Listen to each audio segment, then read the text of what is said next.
Hey, welcome to Live from Dennis's house. Today we got a great show. We're going to be doing Saturday Night Fever. We're going to be doing the album review and a movie review.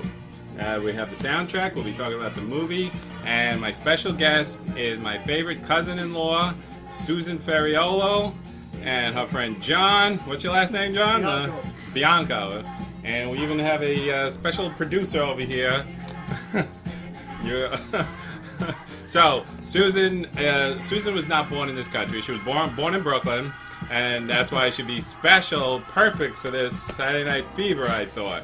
And we got a lot to discuss about that. So, I want to talk about, before we get to you, I want to talk about the summer is over now. Oh, you can hear that playing. You hear the Saturday Night Fever, Staying Alive playing in the background. Alive. We're going to get to this and much more. We got a lot to discuss there. But I want to talk about, this is the first show that I'm doing now that summer's over. All summer I took off a lot. I did a lot of slacking, and I showed a lot of repeats, and I did half-ass shows. But now the new season is starting. Summer's over. And I got to say, I miss summer. I love summer. But, you know, I don't mind fall. I like fall. I like Christmas, too. But the one thing that I am happy that is done with and we never have to see again, you know what that is? No. The ALS challenge. Oh, yeah. That stupid bucket over the head thing. And did you know, I did some research on this. The world is going to hell in a handbasket, and we're dumping buckets of water on our head. This is what the man wants you to do. They just say, oh, don't worry, everything's fine. Pour some water on your head. So anyway, the thing about that is, you know, everybody's, oh, it's a good thing, you're raising money for charity. But did you know that 95% of the money raised for charity for this stuff, it goes to administrative costs and the executive's salary? I didn't know that. The ALS, they raised $75 billion, and they got $412 actually went to ALS. And the rest went to administrative costs. Yeah, it was right here. See? Wow. Look it up. That's So, discouraging. you know what else really drives me crazy? What? When celebrities come out against or for a cause or against the cause, whenever something impacts them. It's like they don't give a crap their whole life. As soon as they get that disease, they're like, oh, everybody, you got to do this, you got to do that now. I'm impacted by this.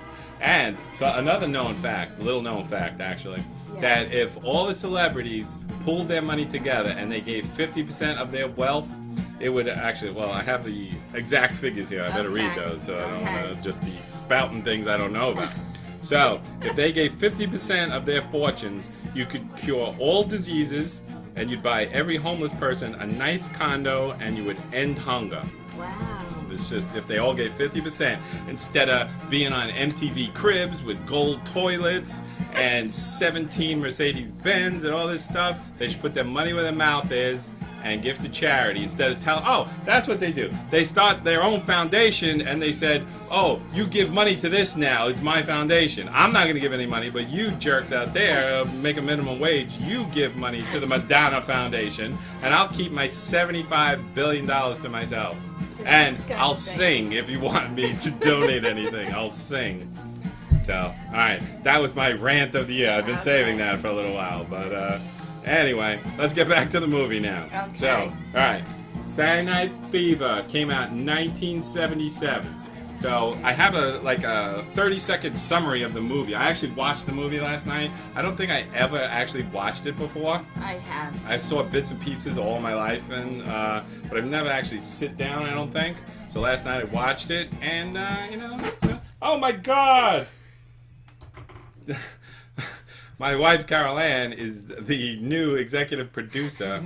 And I think she just got fired. Yes, this might be her first and last day on the job. She just scratched my valuable record. So, anyway, let's get back to the movie. Okay. Do you want to give a summary of the movie, the plot, and all that stuff, or do you want me to do it? We got 30 seconds. Go. Feel free. No. All right, you want me to do it? Yes, you sure? please. Yeah. Right. I just want to make one correction to what you've said so far. Oh, boy. And that is, my last name is not Ferriolo. It's true? LoPresti. Oh, is that true? Yes, it is. You changed it? No. Witness protection program again? So, I am not a Ferriolo. I am a LoPresti. Oh, that's right. All right, we're going to have to get into that. We'll get back to the movie Yes. now you brought that up. That's right. Your mother and Carol Ann's mother are sisters. Yes, that's correct. But they actually married other people and they changed their names. Absolutely. So their maiden names are Ferriolas, Right. and you're basically Ferriolas. So, Right. so before we get to the movie, we're going to have to discuss that. All right, like I Okay. said, you were born in Brooklyn. Yes, I Yeah, was. and your mothers are sisters. Your father's a mother, and your mother's a mother. And they came from a family of 11 children. Right, So exactly. and then they each had 11, so you have 157 cousins roaming around, and there was 319 Ferriolas living on one square block in Carroll Gardens, Brooklyn. Right, used to be called Red Hook. But they changed it because it was just Ferriolas living there. Right. So and mom's name was Carol, so they said let's call it Carroll Gardens. And you Something like that. Yeah, so it was basically everybody was a Ferriola. It's like Right. walking down the street, hey, how's it going, Ferriola? And I don't know, it's like a whole different world for me. I grew up in New York, but in Queens. But I'm only half Italian and half Irish, and I'm American. I was not born in Brooklyn. It seemed like a whole different world to me. Yes, So I want you yes. guys to kind of talk about what it was like growing up in this kind of environment, all jammed in, 700 people in a room. And it was like the craziest thing. Carol Ann's uncle, when she told me the story, I couldn't believe it. She said her uncle Tato. Yes, Uh, my uncle. Yeah, your uncle as well. That he had a horse-drawn fruit cart. Yes. And I said, oh, that's nice. 1902, right? She goes, No. no 1992. I was like, what?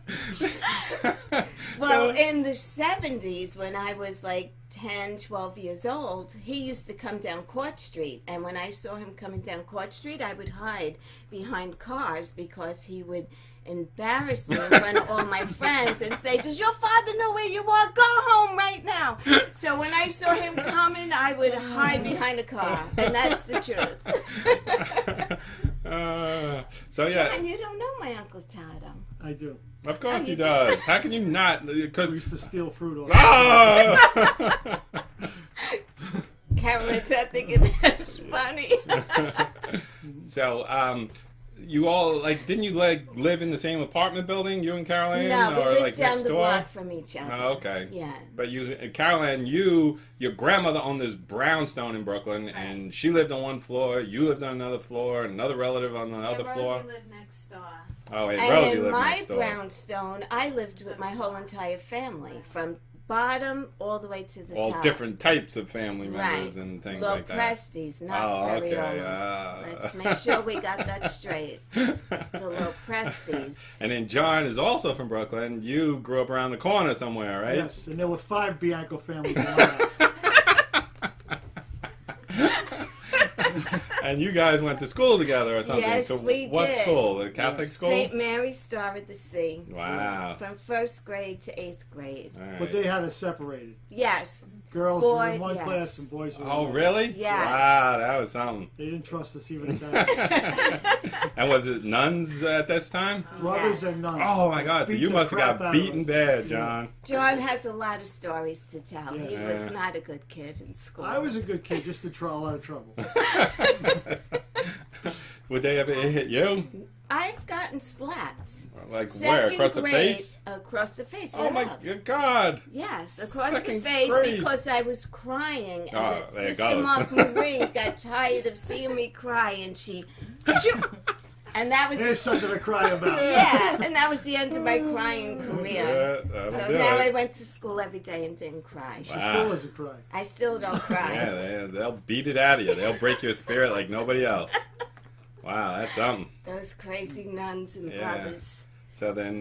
John used to get a double slap, right? Yep. The double whammy. Did you guys ever see this movie? It was called Heaven Help Us, about a school back in the 60s in Brooklyn. There was a Catholic school, and Kevin Dillon was in it and a bunch, and it showed the brutality. I was just wondering if that I was never saw that. true. Oh, okay. surprised Because they you used never to, saw they had, like, one of the brothers had a big paddle that he named Patience. And he says, Patience will help us out with this. And he would whack the kids across the head with the giant paddle and stuff like that. So, think about a story you want to tell about that school, John. You Well, want to this, tell in now? my second grade class, Miss McCormick had a little ball on a chain that she used to spin around and crack you off the head with. That's basically a cat of nine tails. This is like the Dark Ages. So I only remember getting slapped in the face. wow, well that's enough. I would have to say, you know, that's brutal. I guess you're really up shit creek. Ow! Christ, Jake, take it easy, man. Now what? Oh, Jesus Christ! Ow! Jesus Christ! Ah, shit! Stop, you bitch! Hey! Jesus Christ! Son of a bitch! Oh, you fat penguin! Ah! Oh, fuck this noise, man!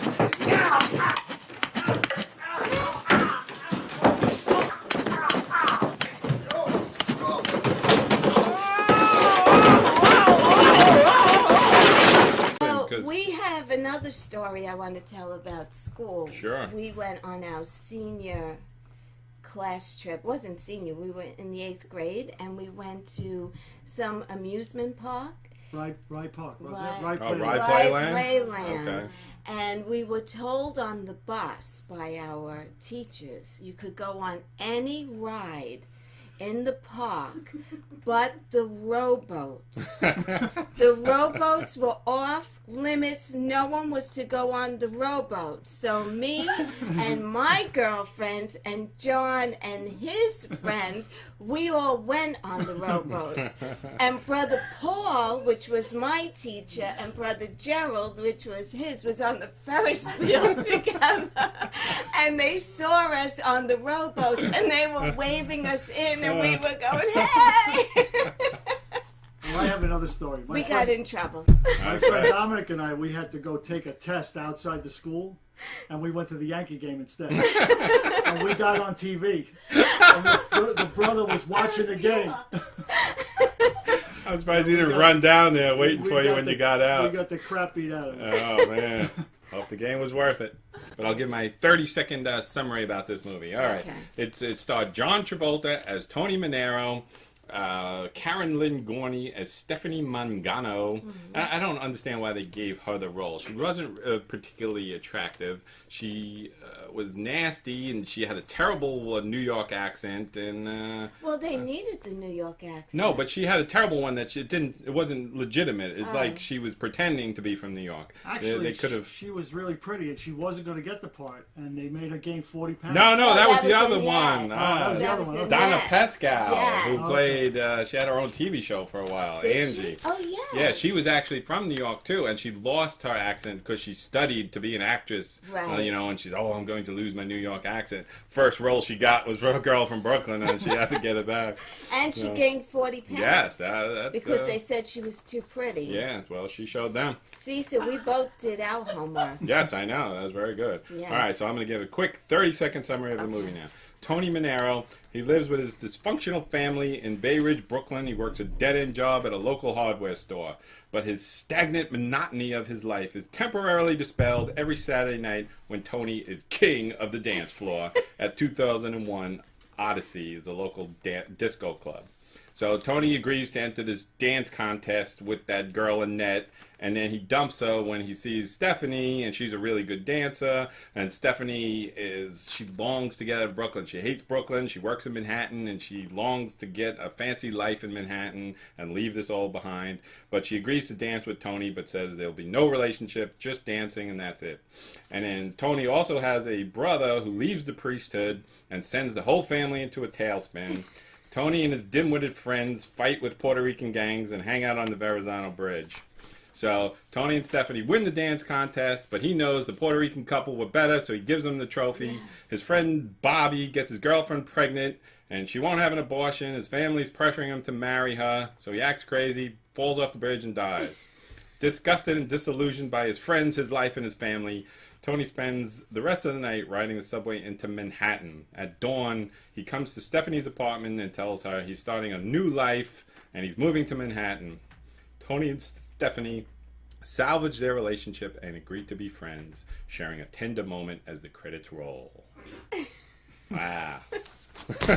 You took that off Wikipedia, right? Because I have the same notes. Well, I summed it up myself, but I used a little off of Wikipedia, though. But the stagnant monotony part I got off of Wikipedia. But it's because it's like what is the point of this movie? I didn't really find there's much of a plot here, but it was kind of good. It was like it seemed a little dated, if you ask me. But I agree, because I was telling John today that the movie was from 1977, Right. and my notes say that it sort of put disco on the map. Yes. And I disagree, because Oh. disco was already on the map. maybe just in Brooklyn. Earlier than, no, I don't know. Well, maybe, It was just on a because Brooklyn we map were by then. ahead of our time Exactly. in Brooklyn.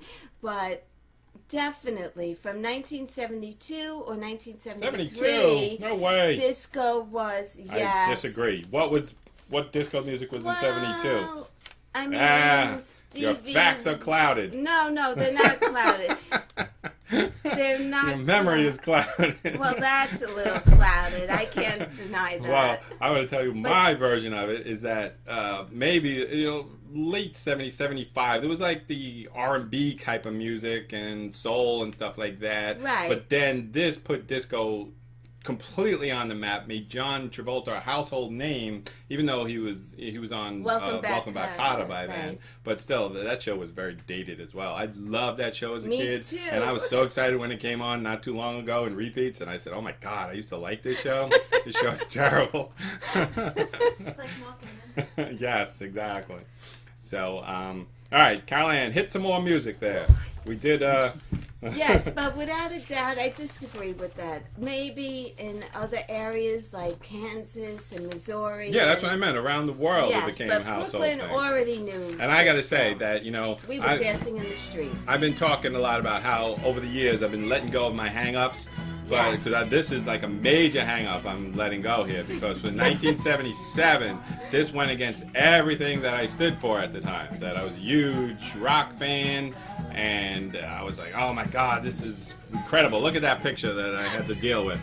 Look at that. And the Bee Gees. And the Bee Gees, but now that I look back, I'm letting go of my hang-ups, like I said. And I'm just like listening to this on its merits, and it's a great album, really. That the Bee Gees were a great band way before this. They had a lot of great hits in the 60s. But if you listen to these songs now with an open mind, just as songs, they're all really good songs. Like anyone out there saying, oh, I'm too cool for Staying Alive. Staying Alive sucks. Well, you write a song as good as Staying Alive, then I will listen to you. But other than that, there's like so many good songs on here. Like maybe late, I don't know. I'm going to try and get my voice this high. Sometimes I like to do that when the chorus comes around. But I got injured last week trying to hit the high note on How Deep Is Your Love. So we'll see how that works out. So, all right. So let's talk about the soundtrack a little more now. Okay. That all right, go ahead. You had some notes about the soundtrack. It's like, how did this soundtrack sell? Was it a big seller? Well, they say that it was one of the top-selling albums Yes. of all times. Mm-hmm. And So, I definitely the was top-selling surprised to hear soundtrack. that, Yeah, yes. yeah. This was on the charts for years and years at a time. I think for like 2 years it was on there, and it made stars out of everybody. And I find that hard to believe, but so, I know what I wanted to discuss. yeah. That this album, this is Carol Ann's Did album, we my wife's smell album. it, by the way? Oh, that's it. We got to smell the album. See? You know I Okay. watch the show. Ah, How's it smell? very good. Let me smell it. We used to get one. It's a little musty. Yeah, that's what the good Would you part like is. to smell it? No, thank you. Yeah, Okay, come on, John. sure. It's a tradition. Get in there. Poor John. He's like, oh my God. Oh yeah, it smells like the basement. See, doesn't that remind you back in Brooklyn? So anyway, look what I found when I was going through this record. I actually Okay. found a hidden note in here. Oh. And we don't know what it means or anything, but read that out loud. I, Maria, promise not to go back on her word for the Saturday Night Fever record. Signed, Maria M. Maria Mastaloni, I know without a doubt. That's Carol Ann's sister. This Yes, was Carol it Ann's is. album. We found this hidden note tucked away from 1977, and we can't Wow. decipher it, like what it would possibly mean. I- Maria, promised not to go back on her word for the Saturday Night Fever record. So I'm thinking it means that she owes us a lot of money. That she you bought this record for her, and she said she'll promise to pay you with interest. So, compounded daily from 1977, she owes us $415,000. So, Maria, if you're watching, I want to check immediately. Other than that, I have no idea what this means, but we'll stick that back in there. Memories. Yeah, I don't know what that's all about. Yeah. All right, let's talk about the disco that he used to go to, the 2001 disco, and there's like a ton of discos in Brooklyn. So tell us about your time. Did you ever go to 2001? I did go to 2001 Odyssey. But it was before the movie came out. Oh, really? I was ahead of my time. Yes, exactly, because you probably couldn't get in after that. Wasn't it like crazy afterwards? I don't know. I was already... I was gone. I was on to the next big thing. That's why I was starting punk rock at that time. The opposite effect happened to that place. It started to die out once the movie came out. Oh, really?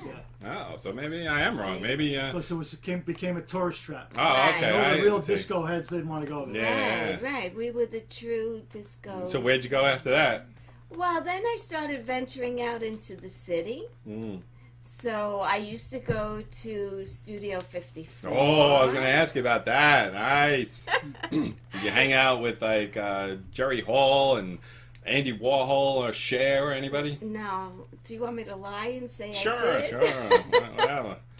No, I did not. I have a friend, Lenore, and her sisters were older than us. Oh, okay. And we would wait online, and they'd have our name, and we'd just walk right in. Wow. That must have been fancy. Yes, we were very So, fancy. That's what, do you have like any pictures or anything, or any of the fashion that you used to wear? I do, but I don't have it on me. Can we do a second show, and I'll show you some of my pictures? See you next summer. That's what you said, yeah. Oh, next time we can do Staying Alive. And I was like, no way. That was the worst sequel of ever. That's what I heard. Did you see that movie? No, I don't recall seeing it. That was like so bad. I can't even discuss it. But I also used to go to the Copa. Oh. Copacabana. Wow. Did you know Lola? I did not. She was a showgirl? Her name was Lola. That was Susan's stage name. He wrote that song about you. Oh, all right. And the Roselands, which recently closed. Yes, I've been to Roseland myself. Yes. As a matter of fact, one night I lost all my friends at the Roselands. I don't know if they lost me or I lost them, but it was 4:30 in the morning, and I was in Times Square trying to figure out how I was getting back to Brooklyn. Wow. And I thought about calling my father, and then I decided against that. And I jumped in a cab and... you made it home? What'd you do? Did you have enough money, or you ran when you got home? No, I scraped it together. Oh, okay. Wow. But it was, I believe, 1974 or 75. So I was 14 or 15 years old. And my dad dropped me off on Quentin Road to the Camelot Inn. And this is not about Saturday Night Fever, but if you know disco, you know the Tramps. Oh yeah, Disco Inferno, right off the year. Right, the Tramps. Perfect. And anyway, they were playing at the Camelot Inn on Quentin Road, and I was in this disco dancing and having a great old time. And all of a sudden, I hear an announcement: Susan LoPresti, can you come to the DJ booth, please? And I was like, oh shit. Family show. I get up there, and it was my cousin Pat. He was the DJ. And he says, does your father know you're here? I go, yeah, he dropped me off. Anyway, we had a great time that night. And from this movie, it became a worldwide phenomenon, and it's part of everyday culture now. I defy anyone to go to a wedding, and whenever they play any BG or disco song, you see some dumbass doing that dance like this with their finger up in the air, which stopped being funny, by the way, in 1979. So please stop doing it. Nobody thinks it's funny. I agree. And tacky. This white suit here, yes. Come on, everybody dresses up like that for Halloween, and it's been used in so many movies and TV shows over the years, and it had a lasting effect on the culture, albeit a bad lasting effect, but and the hairdo and everything. What's it called? DA.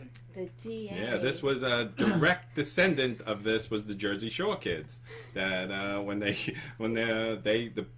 these people, when they had kids and those kids grew up, they grew up to be Snooki in the situation. So it's a lasting legacy that will go on forever. All right, hit some more music, Carol Ann, over there. So, all right, I want to talk about some facts. Do you know any facts of this movie? You want me to ask you, or do you know some? I have some facts All right. written down. Like, I did say that it was one of the all-time soundtracks. well, let me ask you. Do you know who the woman in the paint store was in His the beginning? mother. Very good. And the woman who served him pizza. His sister. Very good. And there was another girl on the dance floor who later became on a big star at her own TV show as the nanny. Oh, Fran Drescher. She was in the movie yes, too. I didn't know that, but when Yeah. you said the nanny, I knew Yeah. who you were talking about. Yeah. So. Really? Yep. Absolutely. So, what else? You talked about that girl gaining 40 pounds and all Yes. this stuff. So the only thing left that I want to... Oh, I got some good stuff that we should talk about here. Okay. But let's talk, before we get to 1977, I want to talk about the John Travolta rumors. What do you think about these rumors over the years? About him being gay? He's gay? I didn't know that. Yes, about those rumors. I don't know. Yeah, it's hard. He's been married for 40 years now, Yes, has he's 7 still kids. married, right? I think so. Yes. And he's all up involved in that crazy Scientology. Well, that's a little nuts. Yeah. Sorry But, if anyone out there. Though is- normally straight white men don't usually like to dance as much as he does, so that might be. That's an something. indication. Yes, that's one thing. That And, could be, John. You don't like to dance. No, he's not a See? dancer. Yeah. How about you, Dan? You No, like to dance? I'm a great dancer, but I don't really like to do it. But that reminds me, what do you prefer, the Latin hustle or the Weehawken hustle? Well, I don't know what the Weehawken hustle is. Is that like a New Jersey thing? Because I'm from Brooklyn. The Weehawken hustle? Where's that from? Weehawken, where else would it be from? Oh my God, what are you I doing? never over there? heard of that hustle. All right, Do you it's, want to demonstrate what it's all about? Yes, later on, I think we should have a dance-off. Okay. Because you do know that I am a salsa expert, right? No, I What did do you not mean? know that, but That- I can dance salsa myself. a Oh, little well, bit. me and Caroline took lessons for a whole year, and we had Oh. a Dancing with the Stars kind of thing with all of our friends. And did you know that in college, I worked my way through college as a dance instructor on a cruise ship. No. And I hurt my hip, and I had to stop doing that. Retire? Yeah, I had to retire. Okay, But, I didn't know that. Is So, that true? no.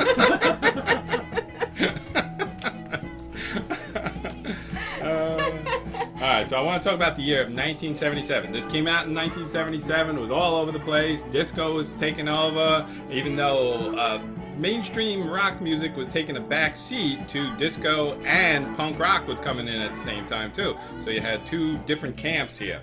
But it was a very active time that summer in New York City. Do you remember Son this? of Sam. They had the Son of Sam, who was killing everybody. Yes, that he killed was. like 6 people, wounded 7, and he was terrorizing everybody. It was like, did you put on a blonde wig or something, or was he just shooting blondes or brunettes? I forget. We saw that movie, Summer of Sam. It was a really good movie. I don't remember, but he was going to a lot of my stomping grounds. Yeah, it at was the all over time. Queens, and it was like Yes. usually kids hanging out in cars. Yes, or, making you know, out yeah. and all of that. I Yeah. stopped making out in cars.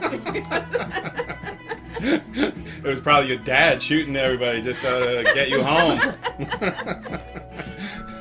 But anyway, Could have been. they caught him that summer in Yes. August, and he was, it was just a great story that his dog, his neighbor's dog, told him to do all these murders, Yes, he was and talking to him. yeah, he's a crazy guy, and he's been in jail ever since then. And that was also the summer of the Great Blackout in Yes. July. That for 25 hours, New York City, it was only New York City, it was completely blacked out. And being the wonderful society that we are, we immediately start looting and rioting and arson and burning things down. I was in Brooklyn at that point. Yeah. Because I used to go out to Long Island in the summer, but I was in Brooklyn. Oh, okay. So you remember Where it? were you the summer of '77? Where were you during the I was- blackout? when the lights went out, I was under the L on LaQueer Street. On what street? Were you doing? Making What'd out you with call me? LaQueer Street. Yeah.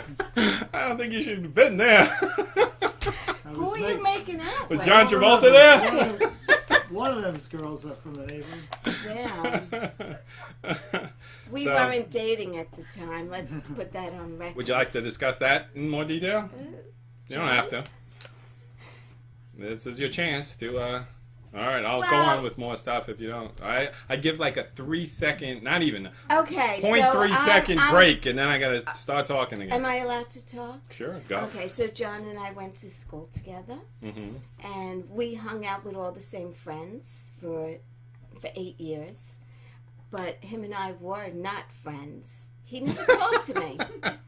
But he signed my yearbook saying, "To Susan, I love you, love John Bianco." But I guess I didn't see that page.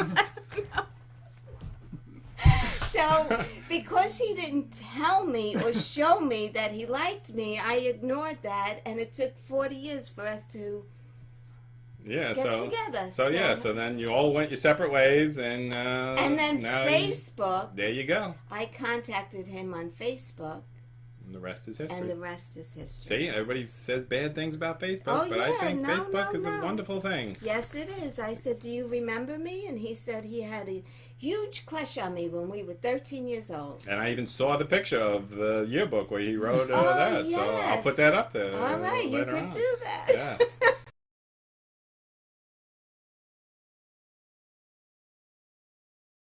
And What a- that's our story. That's a very good story. Isn't so, that lovely? yes. So Do you need a tissue? let me wrap this up here.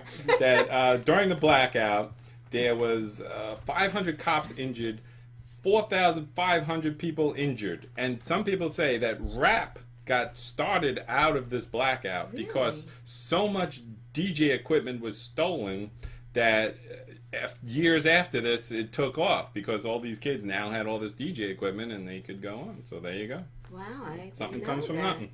And the worst part about it, that looters were even being looted by other looters. So, like, people broke into a store, they were running down with their TV set, someone jumped out of the darkness, grabbed the TV from them, and you had to run, and, like, 3 other people through the gauntlet of looters, you know? So that's where I got that TV over there. And the big event of that year too. That same summer, Elvis Presley died, August 16th. Yes, it was Yes. a big year that Yes, summer. and then the Yankees The won the King. World Series with Reggie Jackson hitting 3 home runs in one game against the Wow. Dodgers. Bing Crosby died. The Lynyrd Skynyrd plane crashed. They died. Oh my God! Yeah, so it was a lot of stuff going on that summer. There must have been something in the stars that Yeah, year. right. So, Yeah. so a whole bunch of craziness. Wow. All right, so And it was a good year. I was 17 years old. yeah, I've before already life sucked the life out of you, right? sucked the life out of me. All right, Caroline, put on my favorite song off of this album. You should know what it is. Let's see. Let's see if we can get this under an hour. Here you go. Last song. Have this we side. been talking for an hour already? No. Oh. But anyway, this let's go back to this, good movie. It was fun, interesting to watch. Yes, you know, it was. I wouldn't watch it that often, but everyone should see it one time. Absolutely. And I would have to say, there it is. Even though it's not a Bee Gees song, but this No. is who? Don't look it up. It ain't in your notes. Casey and the Sunshine Band. It's not my favorite. This it's is not my favorite. favorite. I'm gonna do the Latin hustle or the Weehawken hustle All right, to this let's later. see you do it. My hip is acting up again, so. All right. Well, this is. I would suggest you go out. Listen to this. You got all these songs. You got "Staying Alive," "How Deep Is Your Love," "If I Can't Have You" by the great That's a Yvonne good Elliman. one. Yes, Yes, that's that's a really good good. one. You got "Fifth of Beethoven," which is a little weird, but Yeah, you got "Jive Talking." And you got like songs on here I never even heard. It's just like incidental background music, so just skip over that. You know, and then you have Disco Inferno. Good. More Than a Woman is twice on here, right? Oh, really? They have Tavares and the Bee Gees doing Tavares is a it. good. And You Should yeah. Be Dancing. Yeah, that was back before this came out, right? Yes. So, yeah, I have to say, overall, very nice. If you're going to own one disco album, this should be it. So this is my one disco album, and I'd say go out and get it. Double album, a lot of pictures, whole bunch of stuff in there. Look at that. That was my favorite part on the dance floor when he's doing that Russian dance. I was laughing hysterically. But I don't know. Oh, this is not, it's really a girl kind of movie, I guess. The girls really love it more. But I remember one time, this woman I used to work with, she said that after work, it was her anniversary. She's going to the memorabilia store and buying like a signed album of this all in a plaque and a big thing presentation of this album for her husband for their anniversary. And I started laughing. I thought she was joking. And she said, no, he loves this movie. It's his favorite movie. And I was like, all right. Okay. So. Whatever floats your boat, I Him and John guess. Travolta have Yes, something in needless common. to say, they're divorced. He's now living in with John Travolta in LoPresti Street in Brooklyn. Anyway, our time is up. We're way over time, actually. I'm going to have to cut out all your stories, Susan. You ran over. Please don't. So, all right. Hold up your cups, everybody. Thanks for coming on. It was a Thank great you. show. I told you we had enough to do a whole nother show. Susan. Yeah, yes, so, we do. I'll we'll be come back. and yeah, we'll do. I don't know what we'll do I'm next. almost a Think of Jersey something. girl these Yeah, days, so so there you go. whatever. All right, live from Dennis's house, staying alive. See you next week.